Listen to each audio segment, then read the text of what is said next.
ಆತ್ಮೀಯ ಸ್ಪರ್ಧಾರ್ಥಿಗಳೇ, ಎಲ್ಲರಿಗೂ competitive 1995 YouTube ಚಾನಲ್ಗೆ ಆತ್ಮೀಯವಾಗಿರ್ತಕ್ಕಂಥ ಸ್ವಾಗತ. ಇವತ್ತಿನ ತರಗತಿಯಲ್ಲಿ ಎಲ್ಲ ಪೊಲೀಸ್ ಆಕಾಂಕ್ಷಿಗಳಿಗೆ ಸಂತೋಷದ ಸುದ್ದಿ ಮತ್ತು ಸಿಹಿ ಸುದ್ದಿ. 2021ರಲ್ಲಿ ಆಗಿರ್ತಕ್ಕಂಥ ನೋಟಿಫಿಕೇಷನ್ನು ಕೊನೆಗೂ PC ನೋಟಿಫಿಕೇಷನ್ ಇಂದು ಬಂದೇ ಬಿಟ್ಟಿತ್ತು. ಆ PC ನೋಟಿಫಿಕೇಷನ್ ಒಳಗಡೆ ಇರ್ತಕ್ಕಂತಹ ಮಾಹಿತಿಯನ್ನು ಇವತ್ತು ನಾನು ನಿಮ್ಮ ಮುಂದೆ ಹಂಚ್ಕೊಳ್ಳಿಕ್ಕೆ ಬಂದಿದ್ದೇನೆ. ನಾನು ನಿಮ್ಮ ಪ್ರೀತಿಯ ಲಕ್ಷ್ಮಣ್ ಎಚ್ ಪಾಟೀಲ್ ಮಾಡುವ ನಮಸ್ಕಾರಗಳು. PC ನೇಮಕಾತಿ 2026-27 ಸಾಲಿಗೆ ಸಂಬಂಧಪಟ್ಟಂತಹ ಮಾಹಿತಿ ಏನಪ್ಪ ಅಂತಂದ್ರೆ, ಒಟ್ಟು ಹುದ್ದೆಗಳು ಎಷ್ಟದಪ್ಪ ಅಂದ್ರೆ 3300. ಒಟ್ಟು ಹುದ್ದೆಗಳು ಅಂತ ಬಂದಾಗ 3991 ಇದ್ದಾವೆ. ಅದರೊಳಗಡೆ ನಾನ್ ಹೆಚ್ಚಿಗೆಗೆ ಸಂಬಂಧಪಟ್ಟಂಥ ಹುದ್ದೆಗಳು ಅಂತ ಬಂದಾಗ 3395 ಹುದ್ದೆಗಳಿದ್ದಾವೆ. ಇನ್ನು ಹೈದರಾಬಾದ್ ಕರ್ನಾಟಕಕ್ಕೆ ಸಂಬಂಧಿಸಿದಂಥ ಒಟ್ಟು ಹುದ್ದೆಗಳ ಸಂಖ್ಯೆ ಅಂತ ಬಂದಾಗ 596 ಹುದ್ದೆಗಳಿದ್ದಾವೆ. ಒಟ್ಟು ಹುದ್ದೆಗಳು ಅಂತ ಬಂದಾಗ 3991 ಹುದ್ದೆಗಳು. ಇದಕ್ಕೆ ಅರ್ಹತೆ ಏನಪ್ಪ ಅಂತಂದ್ರೆ PUC ಅಥವಾ ತಸ್ತಮಾನ ಅಂತಕ್ಕಂಥ ಹುದ್ದೆಯನ್ನು ಆಧಾರವಾಗಿಟ್ಟುಕೊಂಡು ಅರ್ಹತೆಯನ್ನು ಪಡೆದುಕೊಳ್ತಾರೆ. ಇನ್ನು ಅರ್ಜಿ ಸಲ್ಲಿಸುವ ದಿನಾಂಕ ಯಾವಾಗಿಂದ ಪ್ರಾರಂಭ ಆಗುತ್ತಪ್ಪ ಅಂತಂದ್ರೆ, ಇದೇ ತಿಂಗಳು 8/6/2020ರಿಂದ 3/7/2026ರವರೆಗೆ. ಅಂದರೆ ನಿಮಗೆ ಏನಿಲ್ಲಪ್ಪ ಅಂತಂದ್ರೂ 8ನೇ ತಾರೀಕಿಂದ ಸ್ಟಾರ್ಟ್ ಆಯ್ತಪ್ಪ ಅಂತಂದ್ರೆ ಈ ತಿಂಗಳದೊಳಗಡೆ 22 ದಿನ ಸಿಗುತ್ತೆ. ಮತ್ತು ಮುಂದೆ ಜುಲೈ ತಿಂಗಳದೊಳಗಡೆ 3 ದಿವಸ ಸಿಗುತ್ತೆ. ಅಂದರೆ ಟೋಟಲ್ 25 ದಿನಗಳ ಕಾಲ ಅಪ್ಲಿಕೇಶನ್ ಹಾಕಲಿಕ್ಕೆ ನಿಮಗೆ ಅವಕಾಶ ಇರುತ್ತೆ. ಈ ಕೊನೆಯವರೆಗೂ ಅಪ್ಲಿಕೇಶನ್ ಹಾಕೋದನ್ನು ಕಾಯದೆ ಏನು ಮಾಡ್ರಿಯಪ್ಪ ಅಂತಂದ್ರೆ, 8ನೇ ತಾರೀಕಿಂದ ಹಿಡಿದು ಒಂದು ವಾರದೊಳಗಾಗಿ ಅಪ್ಲಿಕೇಶನನ್ನು ಹಾಕ್ಕೊಂಡು ರಿಲ್ಯಾಕ್ಸ್ ಆಗಿ ಓದಲಿಕ್ಕೆ ಪ್ರಾರಂಭ ಮಾಡಿರಿ. ಇಲ್ಲಿ ವಯೋಮಿತಿಯನ್ನು ನೋಡೋದಾದರೆ, ಸಡಿಲಿಕೆ ಮಾಡೋದಕ್ಕೋಸ್ಕರ ಅನೇಕ ಸಂಘಟನೆಗಳು ಹೋರಾಟಗಳನ್ನು ಮಾಡಿದವು. ಅದರ ಪರಿಣಾಮವಾಗಿ, ಅದರ ಫಲಿತಾಂಶವಾಗಿ ನಮಗೇನು ಮಾಡಿದ್ರಪ್ಪ ಅಂದ್ರೆ ವಯೋಮಿತಿಯನ್ನು ಸಡಿಲಿಕೆ ಮಾಡಿದರು. ಅಂದರೆ ಜನರಲ್ದವರಿಗೆ 33 ವರ್ಷ, ಆ 33 ವರ್ಷದವರು ಕೂಡ ಈ PC ಪರೀಕ್ಷೆಯನ್ನು ಬರಿಬೋದು. ಇನ್ನು SC ST 2A 2B 3A 3B ಇವರಿಗೆ ಎಷ್ಟು ವರ್ಷಪ್ಪ ಅಂತಂದ್ರೆ 35 ವರ್ಷ. ಈ 35 ವರ್ಷದ ಅಭ್ಯರ್ಥಿಗಳು ಕೂಡ ಏನು ಮಾಡ್ಬೋದಪ್ಪ ಅಂತಂದ್ರೆ ಈ PC ಪರೀಕ್ಷೆಯನ್ನು ಬರಿಬೋದು. ಇನ್ನು ಶುಲ್ಕ ಪಾವತಿ ಮಾಡೋಕ್ಕೆ ಕೊನೆಯ ದಿನಾಂಕ ಯಾವಾಗ ಐತಪ್ಪ ಅಂತಂದ್ರೆ 4/7/2026 ಕೊನೆಯ ದಿನಾಂಕ ಐತಿ. ಇನ್ನು ಪ್ರವೇಶ ಶುಲ್ಕ ಎಷ್ಟೈತೆ ಅನ್ನೋದು ಕೂಡ ಮಾಹಿತಿ ಆಗುತ್ತೆ. ಈ ಪ್ರವೇಶ ಶುಲ್ಕ ಎಷ್ಟೈತಪ್ಪ ಅಂತಂದ್ರೆ 750 ರೂಪಾಯಿ ಇದೆ. ಅದು 750 ರೂಪಾಯಿ ಯಾರ್ಯಾರಿಗಪ್ಪ ಅಂತಂದ್ರೆ ಜನರಲ್ದವ್ರಿಗೆ, 2A ದವ್ರಿಗೆ, 2B ದವ್ರಿಗೆ, 3A ದವ್ರಿಗೆ, 3B ದವ್ರಿಗೆ, ಈ ಎಲ್ಲ ಕ್ಯಾಟಗರಿಯವರಿಗೆ ಪ್ರವೇಶ ಶುಲ್ಕ 750 ರೂಪಾಯಿ ಇದೆ. ಇನ್ನು SC ST ಮತ್ತು ಇವರಿಗೆ ಎಷ್ಟೈತಪ್ಪ ಅಂತಂದ್ರೆ 500 ರೂಪಾಯಿ ಇದೆ. ಇವರಿಗೆ ಯಾವುದೇ ರೀತಿಯಾಗಿರ್ತಕ್ಕಂಥ ಶುಲ್ಕವನ್ನು ಮರುಪಾವತಿಸುವುದಿಲ್ಲ ಅಂತೇಳಿ ನೋಟಿಫಿಕೇಶನ್ದೊಳಗೆ ಕ್ಲಿಯರ್ ಆಗಿ ಹೇಳಿದಾರ. ಹಾಗಂದಾಗ ಜನರಲ್ದವರು ಮತ್ತು 2A 2B ದವರು 750 ರೂಪಾಯಿ, SC ST ದವರಿಗೆ 500 ರೂಪಾಯಿ ಅಂತಕ್ಕಂಥದ್ದು.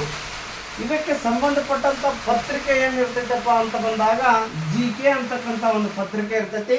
ಈ GK ಅಂತಕ್ಕಂಥ ಪತ್ರಿಕೆಗೆ 100 ಅಂಕಗಳಿರ್ತಾವೆ. ಇದಕ್ಕೆ ನೆಗೆಟಿವ್ ಕೂಡ ಇರುತ್ತೆ.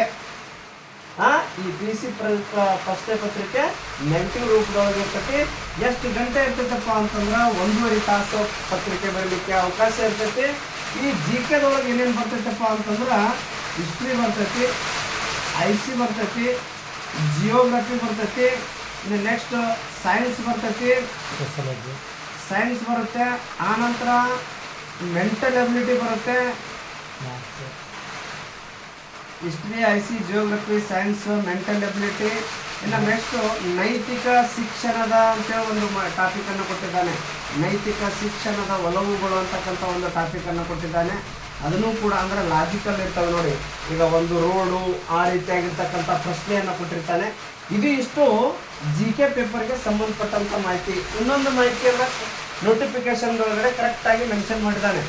ಕಡ್ಡಾಯ ಕನ್ನಡ ಅಂತ ಮೆನ್ಷನ್ ಮಾಡಿದ್ದಾನೆ. ಈ ಕಡ್ಡಾಯ ಕನ್ನಡ ಅಂತಕ್ಕಂಥದ್ದು ಕೆಲವೊಂದಿಷ್ಟು ಜನರಿಗೆ ಗೊತ್ತಿಲ್ಲ. ಈ ಕಡ್ಡಾಯ ಕನ್ನಡ ಅಂತಕ್ಕಂಥದ್ದು ಏನಪ್ಪ ಅಂತಂದ್ರೆ, ಯಾರು SSLC ಅವರಿಗೆ ಕನ್ನಡವನ್ನು ಅಥವಾ ಕನ್ನಡ ಭಾಷೆಯನ್ನು ಅಧ್ಯಯನ ಮಾಡಿಲ್ಲ ಅಂಥವ್ರಿಗೆ ಈ ಕಡ್ಡಾಯ ಕನ್ನಡ. ಒಂದು ವೇಳೆ ಅಧ್ಯಯನ ಮಾಡಿನೂ ಕೂಡ ನಾವು ಈ ಕಡ್ಡಾಯ ಕನ್ನಡ ಪರೀಕ್ಷೆಯನ್ನು KEA ನಡೆಸಿತ್ತು ನೋಡಿ, KEA ಎಕ್ಸಾಮ್ ಅನ್ನು ನಡೆಸಿತ್ತು. ಆ KEA ಎಕ್ಸಾಮ್ದೊಳಗೆ ಕಡ್ಡಾಯ ಕನ್ನಡ ಪರೀಕ್ಷೆಯನ್ನು ಬರೆದು ನಾವು ಒಂದ್ ವೇಳೆ ಪಾಸ್ ಆಗಿದ್ವಿಯಪ್ಪ ಅಂತಂದ್ರೆ ಈ PC ಒಳಗೆ ಕಡ್ಡಾಯ ಕನ್ನಡವನ್ನು ಬರೆಯುವಂತ ಅವಶ್ಯಕತೆ ಇಲ್ಲ. ಯಾರು SSLC ಒಳಗೆ ಕಡ್ಡಾಯ ಕನ್ನಡ ಭಾಷೆಯನ್ನು ಅಧ್ಯಯನ ಮಾಡಿಲ್ಲ ಅಂಥವರಿಗೆ ಮಾತ್ರ ಇದು ಕಡ್ಡಾಯ ಕನ್ನಡ ಅಂತ ಇರ್ತಾ. ಅಲ್ಲಿ ಕರೆಕ್ಟಾಗಿ ಮೆನ್ಷನ್ ಮಾಡಿದ್ದಾರೆ ಅವರು, ಅಭ್ಯಸಿಸದಿದ್ದಲ್ಲಿ ಅಂತ ಮಾಡಿದ್ದಾರೆ. ಅಂದ್ರೆ ಅಭ್ಯಾಸ ಮಾಡದಿದ್ದಲ್ಲಿ ಅಂತಂದಂಗ. ಯಾವುದೇ ರೀತಿಯಾಗಿರ್ತಕ್ಕಂಥ PC ಅಭ್ಯರ್ಥಿಗಳು ಗೊಂದಲಕ್ಕೆ ಒಳಗಾಗಬೇಡ್ರಿ. ಕಡ್ಡಾಯ ಕನ್ನಡ ಅಂತಕ್ಕಂಥದ್ದು ನಿಮಗೆ ಅನುಕೂಲ, ನಿಮಗೆ ಅನ್ವಯ ಆಗಲ್ಲ. ಯಾಕಪ್ಪ ಅಂತಂದ್ರೆ ಈಗ ಆಲ್ರೆಡಿ ನೀವು SSLC ವರೆಗೆ ಕನ್ನಡ ಭಾಷೆಯನ್ನು ಅಧ್ಯಯನವನ್ನು ಮಾಡಿರ್ತೀರಿ. ಈಗಾಗಲೇ ಸಾಕಷ್ಟು ಹೋರಾಟದ ಪ್ರತಿಫಲವಾಗಿ ನಮ್ಮ ಸರ್ಕಾರ ಏನು ಮಾಡಿದೆಪ್ಪ ಅಂತಂದ್ರೆ ಈ ಟೋಟಲ್ ಒಟ್ಟು ಹುದ್ದೆಗಳನ್ನು 3991 ಹುದ್ದೆಗಳನ್ನು ನೋಟಿಫಿಕೇಶನ್ ಮಾಡಿದೆ. ಈ ಎಲ್ಲ ನೋಟಿಫಿಕೇಶನ್ಗಳು ಇನ್ನೇನು ಆಗುವಂಥ ಸಂಭವಗಳು ಜಾಸ್ತಿ ಇದ್ದಾವೆ. ಇನ್ನು ಪರೀಕ್ಷೆಯನ್ನು ಯಾವಾಗ ಇಟ್ಟಿದ್ದಾನಪ್ಪ ಅಂತಂದ್ರೆ ಲಿಖಿತ ಪರೀಕ್ಷೆ ಯಾವಾಗ ಐತಪ್ಪ PCದು ಅಂತಂದಾಗ 2/8/2026 ಐತಿ. ಒಟ್ಟು ಎಷ್ಟು ದಿನ ಅದಾವಪ್ಪ ಇವತ್ತಿನಿಂದಲೇ ಕೌಂಟ್ ಮಾಡ್ಕೊಂಡಿವಿ, ಅಪ್ಲಿಕೇಶನಿಂದ ಕೌಂಟ್ ಮಾಡ್ಕೊತ ಹೋದ್ವಪ್ಪ ಅಂತಂದ್ರೆ ಕೇವಲ 57 ದಿವಸ ಅದಾವು. ಕೇವಲ ಎಷ್ಟು ದಿವಸ ಅದಾವು? 57 ದಿವಸ ಅದಾವು. ಮಾನದಂಡ ಎಷ್ಟು ಕೊಡ್ಬೇಕಪ್ಪ ಅಂತಂದ್ರೆ ಅವರು 45 ದಿವಸ ಕೊಡ್ಬೇಕು, 1.5 ತಿಂಗಳು ಕೊಡ್ಬೇಕು. ಅದಕ್ಕಿಂತ ನಮಗೆ ಅವ್ರು ಏನು ಮಾಡಿದಾರಪ್ಪ ಅಂದ್ರೆ ಹೆಚ್ಚಿಗೆ ಕೊಟ್ಟಿದ್ದಾರೆ. ಯಾಕಂದ್ರೆ PC ಸಿಲೆಬಸ್ಸು ಹೆಚ್ಚಿಗಿದೆ. ಯಾರು ಸ್ಟಡಿ ಒಳಗೆ ಕಂಟಿನ್ಯೂ ಇದ್ದೀರಲ್ಲ ಅವರಿಗೆ ಇದೊಂದು ಒಳ್ಳೆಯ ಸುವರ್ಣ ಅವಕಾಶ. ಸ್ಟಡಿ ಒಳಗಡೆ ಸ್ಟಡಿಯನ್ನು ಬಿಟ್ಟಂಥವ್ರಿಗೂ ಕೂಡ ಎದೆಗುಂದುವಂಥದ್ದು ಏನಿಲ್ಲ. ನೀವು ಮಾಡ್ಕೊಂಡಿರ್ತಕ್ಕಂತಹ ನೋಟ್ಸ್ಗಳನ್ನು ರಿವಿಷನ್ ಮಾಡ್ಕೊತ ಒಳ್ಳೆಯ ರೀತಿ ಒಳಗಡೆ ಓದ್ಕೊತ ಹೋದ್ರಿಯಪ್ಪ ಅಂತಂದ್ರೆ ಈ PC ಕೂಡ ನಿಮಗೊಂದು ಹುದ್ದೆ ಒಲಿದು ಬರುತ್ತಾ. ಸಾಕಷ್ಟು ವಿದ್ಯಾರ್ಥಿಗಳ ಕನಸಿದು PC ಅಂತಕ್ಕಂಥದ್ದು. ಧಾರವಾಡ ಮತ್ತು ಬಿಜಾಪುರಗಳಲ್ಲಿ ಅನೇಕ PC ವಿದ್ಯಾರ್ಥಿಗಳು ನಾವು ಪೊಲೀಸ್ ಆಗೇ ತಿರುತ್ತೇವೆ ಅಂತೇಳಿ ಹಠ ತೊಟ್ಟು ಧಾರವಾಡನ್ನು ಬಿಡದೆ, ಬಿಜಾಪುರನ್ನು ಬಿಡದೆ, ಬೆಂಗಳೂರನ್ನು ಬಿಡದೆ ಓದ್ತಾ ಇದ್ದೀರಿ. ಒಂದು ಒಳ್ಳೆಯ ಸುವರ್ಣ ಅವಕಾಶ ನಿಮಗಾಗಿ ಒದಗಿ ಬಂದಿದೆ, ಮಿಸ್ ಮಾಡ್ಕೋಬೇಡ್ರಿ ಅಂತ ಹೇಳ್ತಾ ಎಲ್ಲರಿಗೂ ಅಡ್ವಾನ್ಸ್ದಾಗಿ ನಿಮ್ಮೆಲ್ಲ ಸ್ಟಡಿಗೆ ಒಳ್ಳೆಯದಾಗಲಿ, ಆಲ್ ದಿ ಬೆಸ್ಟ್ ಅಂತ ಹೇಳ್ತಾ ಇವತ್ತಿನ ತರಗತಿಯನ್ನು ಇಲ್ಲಿಗೆ ಮುಗಿಸ್ತಾ ಇದ್ದೀನಿ. ಎಲ್ಲರಿಗೂ ಥ್ಯಾಂಕ್ ಯು. ಇನ್ನು ಇದಕ್ಕೆ ಸಂಬಂಧಪಟ್ಟಂತಹ ನಮ್ಮ ಯೂಟ್ಯೂಬ್ ಚಾನಲ್ದಿಂದನೂ ಕೂಡ ಸರಳವಾದ ರೀತಿಯಾಗಿರ್ತಕ್ಕಂಥ ಪ್ರಶ್ನೋತ್ತರಗಳು ಅಂದರೆ GKಗೆ ಸಂಬಂಧಪಟ್ಟಂಥ ಪ್ರಶ್ನೋತ್ತರಗಳನ್ನು ತರಲಿಕ್ಕೆ ಪ್ರಾರಂಭ ಮಾಡ್ತೀನಿ ಅಂತ ಹೇಳ್ತಾ ಇವತ್ತಿನ ತರಗತಿಯನ್ನು ಇಲ್ಲಿಗೆ ಮುಗಿಸ್ತಾ ಇದ್ದೀನಿ. ಎಲ್ಲರಿಗೂ ನಮಸ್ಕಾರಗಳು.